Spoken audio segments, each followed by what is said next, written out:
Honourable minister గారు, deputy CM గారు, question number 4121. అధ్యక్ష, 7/12/2023 తేదీ తర్వాత ఈ ప్రభుత్వం వచ్చిన తర్వాత 55,172 పోస్టుల ఎంపిక ప్రక్రియ పూర్తయింది అధ్యక్ష.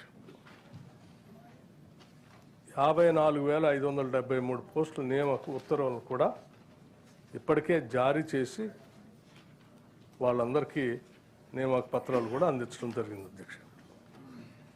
అట్లాగే ప్రభుత్వ గ్రాంట్ అండ్ ఎయిడ్ సంస్థలు, పిఎస్సీలు వివిధ నేరు నియామక ఖాళీలను భర్తీ చేయడం కోసం పోటీ పరీక్షలను సకాలంలో నిర్వహించేలా చూడటానికి, పరీక్షల కోసం తమ షెడ్యూల్ను రూపొందించుకునేందుకు విద్యార్థులకు వీలు కల్పించడానికి 7/8/2024 తేదీ గల ఆర్థిక శాఖ సంబంధించి 24-25 సంవత్సరం తెలంగాణ జాబ్ క్యాలెండర్ కూడా జారీ చేయడం జరిగింది అధ్యక్ష.